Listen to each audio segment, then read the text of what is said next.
mga eksenang bumibida sa social media. Ang mga eksenang pag-uusapan ngayong araw na siguradong insta-updated ka. Insta-scoop, insta-spotted, insta-connect sa Eksena Roundup.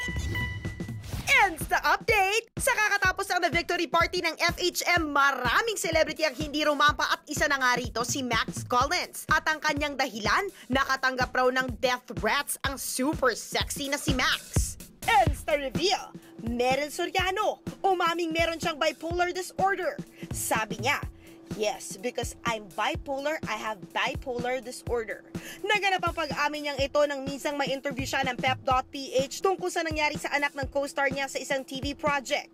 Ayon kay Meryl, nagtangka siyang magpakamatay noon sa matinding depresyon. Dagdag pa niya, because I also try, kumbaga you'll always have that idea, you know, when you're in a very dark place, depression and all that. Kaugnay nito, umaasa naman si Meryl na maiintindihan ng iba ang mga taong may ganitong disorder, lalo na dito sa ating bansang hindi ito madalas pinag-uusapan. Insta-scoop! Nagilaman naman na showbiz blogs ang di umunoy pagkakalink ni Cesar Montano sa isang babae. At ang itinuturo nagkakalat raw ng issue ay si Sunshine Cruz. Sa kabila ng issue, sinabi rin ni Sunshine na super supportive ang kanyang anak sa kanyang mga ginagawa. Kaya naman super happy siya ngayon sa kanyang life. At dahil super busy si Sunshine sa kanyang mga showbiz commitments, may time pa nga ba siya to entertain suitors? Ngayon, puro ano lang, barkadang mga babae or mga gay friends ko.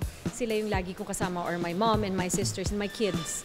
So, wag na muna kasi I'll be unfair din sa lalaki kasi ultimo nga makipag-coffee sa labas, hindi pwede. May makatabi nga lang akong konti na hindi ko naman kilala. Pag na-picturean, sasabihin, boyfriend ko na. Mabuti yung mag-ingat na lang. And respeto na rin sa mga anak ko. Kung masaya naman siya, di go. Pero don't pinpoint me na ako yung nagkakalat. Kasi kung ayaw niyong kumalat, edi maging discreet kayo. Now, kung gusto niyong kumalat, edi magpakita kayo sa publiko. But whatever it is naman, I'm happy for them. Kasi lagi ko nga sinasabi, everybody deserves to be happy.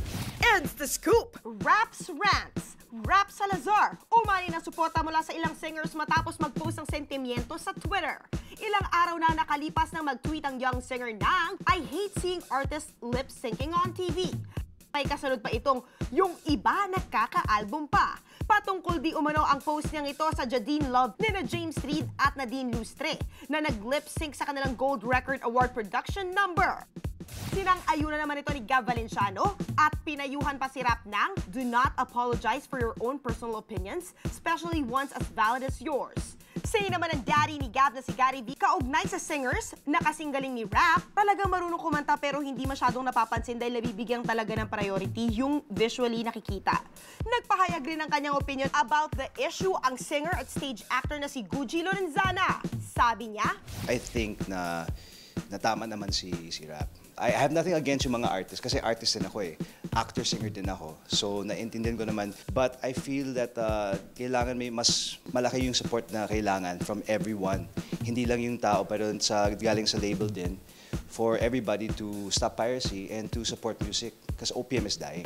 At kaugnay pa rin sa controversial tweet ni Rap, may reaksyon naman ng model actor na si Daniel Matsunaga. I guess, you know, this is part of showbiz. A lot of people do lip sync. At the beginning of my career, I used to do lip sync as well. Not everybody can sing, you know, and this is part of the work, you know, to sometimes even to entertain people, di ba? And just recently, Vice Ganda said his piece about the issue, lalo na sa salitang hate na ginamit ni Rap sa kanyang tweet.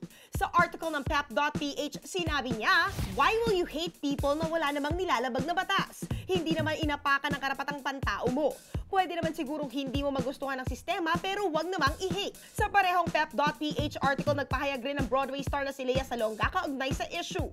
Sabi niya, people just need to chill out. Sandali lang, relax lang tayo. At sinabi rin niyang, sana itulak din the people who can actually sing. Sinubukang kumonek ng programa kay Rap kaugnay sa isyung nagmula sa kanyang controversial tweet, pero wala pa rin siya sagot hanggang ngayon. Gayunpaman, bukas ang programa para sa kanyang panig. At yan ang ating Eksena Roundup!